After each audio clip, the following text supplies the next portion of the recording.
Is this you? You have constant cravings. You want to be able to weigh less, but you feel like you just can't lose those last few kilograms. You know exactly what you should be eating, but for some reason you just can't stick to it. You feel exhausted all the time, like you finally want to be consistent. Everyone else is able to stick to it, but you are struggling. My name is Lindy Cohen. I'm a dietitian, I'm a nutritionist, I'm a two-time best-selling author, and I used to sabotage my health. From the age of 11, I started dieting until the point that I was binge eating multiple times a day. And everything I was trying to help me be healthier, to lose weight, was actually leading me to gain weight and feel miserable and completely out of control with food. Now I help people feel relaxed and calm and at ease with food, and I want to help you too. So many smart people I know are accidentally sabotaging their health. They're looking for the solution, but it's in fact become the problem, and maybe that's happening for you. So watch this video to find out. The benefit of adopting a new approach with food means better focus, more consistency, feeling relaxed and in control with food, something you so deserve. Now, trap number one that I so often see is that you are struggling from something called diet burnout. Now, diet burnout is a phenomenon that I talk about in my book, Your Weight Is Not the Problem, where each diet attempt has become less and less effective. Once, you used to be able to stick to a diet incredibly well, and you would lose the weight and everyone would tell you how amazing you were. Except now you're trying the exact same approaches and for some reason you just can't stick to it. You're maybe able to go for a week or maybe even only a day before you end up losing control and eating all the food in the kitchen. If this is you, here's something I want you to know. Healthy habits are different from diet rules. Healthy habits are supportive, they're enjoyable, and they make your life better and easier. Diet rules feel restrictive. They apply a whole bunch of rules and regulations on how you are allowed to eat. And we so often think that these diet rules, whether it's eat less carbs or don't eat after 6 p.m. at night or eat every 2 hours to keep your metabolism going. We think that these are going to help us lose weight and control what we're eating, but all they end up doing is driving us to lose control around food, and they are the problem, not the solution. But stick around because at the end of the video, I'm going to be talking to you about how to determine the difference between a healthy habit and a diet rule. Do you know what the biggest predictor of weight gain is? It's dieting. And one of the problems with dieting is it leads us to feel really obsessed with food. We end up craving the very foods we are trying to avoid. It increases our hunger. It reduces our satiety. So you need more food to actually make you feel satisfied. And for many people, it leads you to become an emotional or a binge eater where you feel completely out of control with food. And you're eating peanut butter straight out of the jar. You're binging on things like cereal or Biscoff or literally anything you can get your hands on. If this is you, I have a free 5-day course to help you feel relaxed and in control with food. I'll leave a link down below. It's totally free and you can do it to help yourself feel more in control around food. Trap number 2, eating less is making you eat more. One of the biggest problems I see from having seen thousands and thousands of people over my career is that the majority of dieters do not eat enough during the day. Perhaps you've heard that you need to eat fewer calories, you need to move more in order to lose weight. The big problem with this is majority of people undereat during the day. You get home in the afternoon or after work and you suddenly find that you cannot stop eating.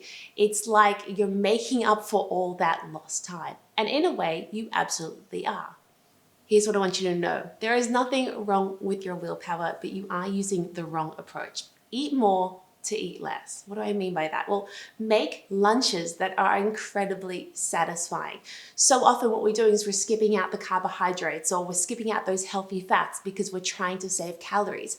And what you end up doing is creating these meals that are completely unsatisfying and you have cravings because you did not eat enough during the day. Eating more during the day and eating more satisfying food can help you avoid those constant cravings. It can help you avoid binge eating or emotional eating later, and you might find that you're a whole lot more consistent.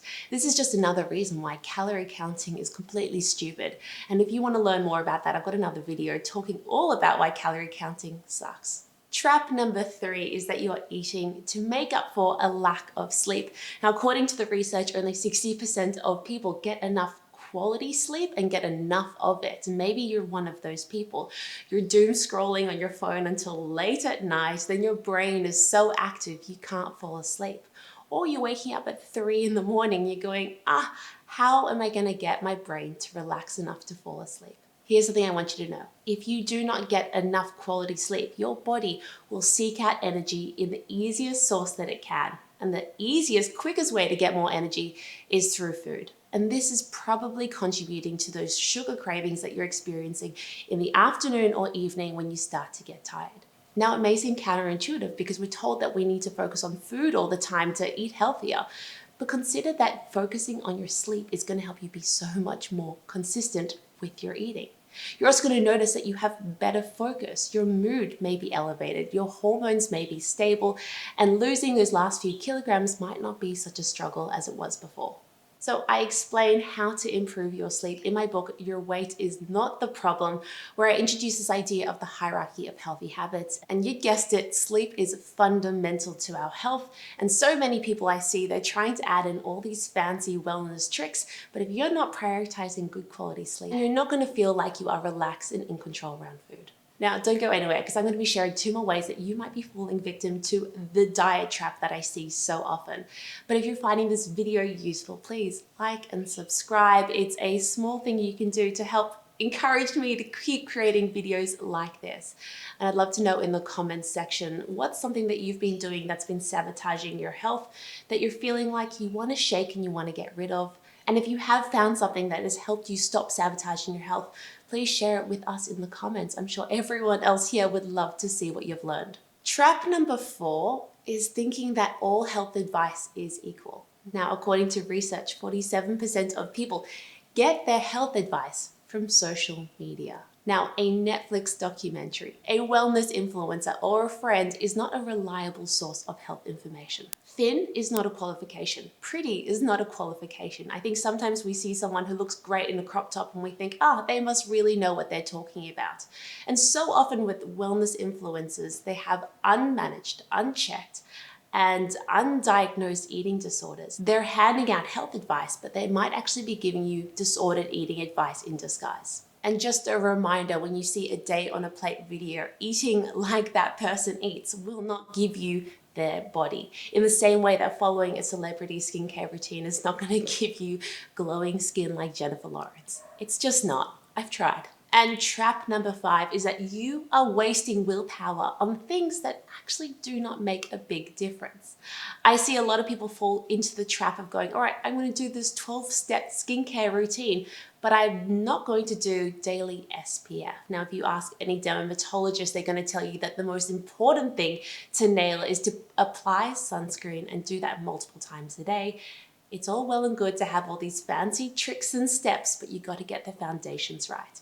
It's a bit like when you are trying to decorate a house, but the foundations of the house are shaky. The house is crumbling around you, but you're putting up curtains. We don't want to be doing that with anything in life, and especially not your health.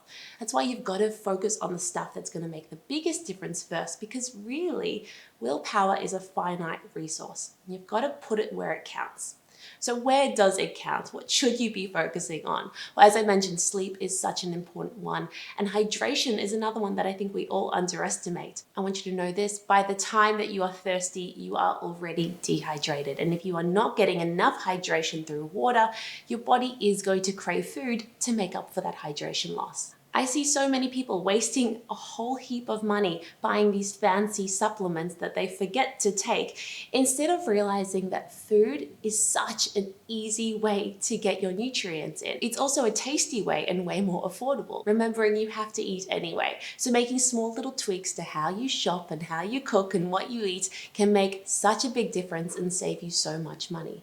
And back to this idea of healthy habits versus diet rules. We need to be finding things that are easy and enjoyable. If they are too hard, they're going to be sucking up all your willpower reserves and depleting you so you feel like you can't stick to anything. Now, let's look at something like exercise. If you're forcing yourself to do something like high intensity interval training and it is exhausting and you hate it and you are trying to get yourself to go to these sessions, but it's just not happening, then maybe what you need to do is embrace gentler, way more enjoyable movements.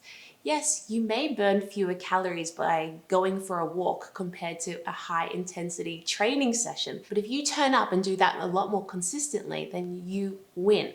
Remembering that 20 minutes of gentle exercise is always better than an hour at the gym that doesn't happen. Healthy habits are meant to feel supportive, enjoyable, and easy. Remember that. To work out if something is a diet rule or a healthy habit, 2 questions you can ask yourself is, can I do this for the rest of my life? And that's a good way to work out if something is sustainable or if it's just a silly quick fix.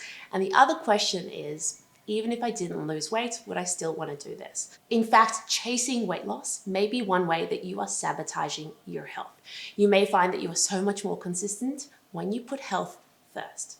If you are ready to stop counting calories and start counting happy memories instead, then check out my app. It's called Back to Basics. It'll help you be healthy without all the diet nonsense, without all those diet rules that can sabotage your health. You can try it free for 7 days, and if you want, I'll leave a link down below so you can find it easily. What you need is a new approach to food, not more clumsy diet rules that are going to make healthy eating so much harder than it needs to be. Please stop sabotaging your health. Prioritize sleeping. Prioritize looking after yourself, listening to your body, and not applying more silly diet rules into your brain. Thank you so much for watching today's video, and I'll see you next time.